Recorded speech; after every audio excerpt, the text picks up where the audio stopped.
Low volume. Listen quietly, think deeply. You know that silence, I think. The quiet of a morning where the alarm has gone off but you haven't moved. The space between intention and action that feels less like a pause and more like a wait. You lie there and you think about the day, about the things you care about, the things you should do, and you wait. You wait for the feeling to arrive, the spark, the drive. You listen for it. But all you hear is the quiet and your own breathing and the faint, familiar whisper.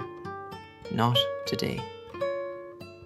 We tell ourselves stories about motivation, that it's a fire inside us if only we could find the match, that it's a trait like having blue eyes or being tall, that some people have it and some people are just like this, tired, heavy, waiting. And when the feeling doesn't come, we think it's a referendum on us, that we lack passion, that we don't want it enough, that there's something broken in the connection between our heart and our hands. So we stay still. We protect ourselves from that verdict. The not doing becomes the evidence, and the evidence becomes a cage. It's a painful logic, but it's a familiar one. It keeps us safe in a way, safe from trying and from the specific, sharp fear of what might happen if we try and it doesn't work. But what if we've been listening to the wrong story? What if motivation isn't the starting bell, but the echo? Think of the last time you finally, reluctantly began something. You dragged yourself to the sink to wash that single dish. You opened the document and typed a meaningless sentence. You put on your shoes and stepped outside. Nothing grand, no fanfare, just a small, almost grudging action. And then, something shifted. Not a lightning bolt, but a subtle unclenching. The dish led to another. The sentence led to a second. The walk to the end of the driveway led to a few more steps. The action itself created a tiny space, and into that space, a feeling crept in. It wasn't the explosive motivation we imagine. It was quieter. It was the faint recognition of your own capacity. I am moving, therefore I can move. The action created the evidence, and the evidence softened the story. The motivation came as a consequence, not a cause. It was the echo of your own movement coming back to you. We resist this sometimes. We think it should be harder or more pure, that we shouldn't need to trick ourselves into starting, that the feeling should lead nobly. But you are a creature of feeling. Your brain seeks comfort, seeks reward, seeks to avoid threat.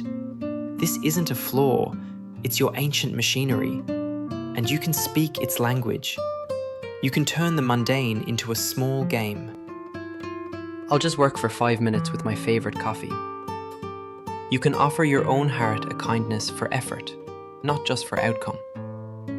When I finish this, I will sit and stare out the window for 10 minutes, with no guilt. You are not bribing yourself, you are building a bridge. You are associating the action with a moment of care, however small.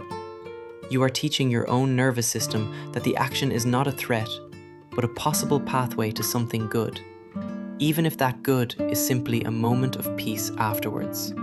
But this is for the short distances, for the daily steps. There is another, deeper kind of motivation. It doesn't feel like excitement at all. It feels more like a quiet agreement, a commitment to a certain kind of weather. It asks a different question, not what do I want to feel, but what am I willing to feel? What discomfort am I willing to carry? Because everything meaningful comes with its own weather.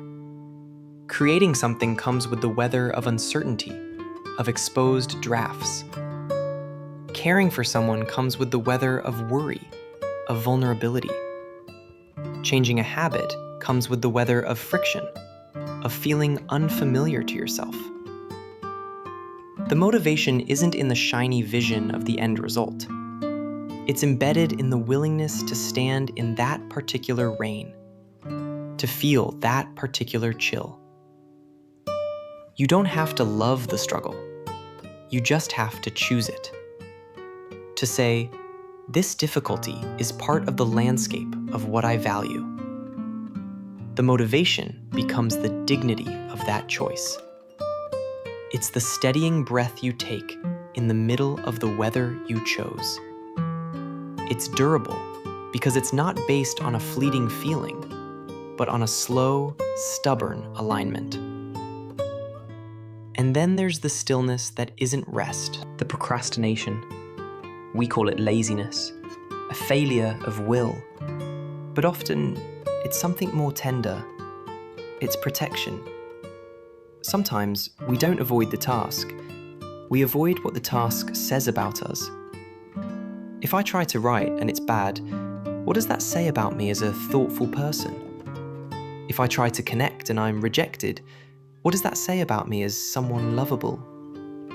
The task becomes a mirror, and we're afraid to look. So we turn away. We scroll, we tidy, we busy ourselves with smaller, safer mirrors that show us a less threatening reflection. We are not lazy. We are guarding a fragile idea of who we are. What if you could let that idea be wider, softer? What if you could be a person who is both afraid and who takes a small step? What if you could be someone who doesn't know the answer and who begins the search?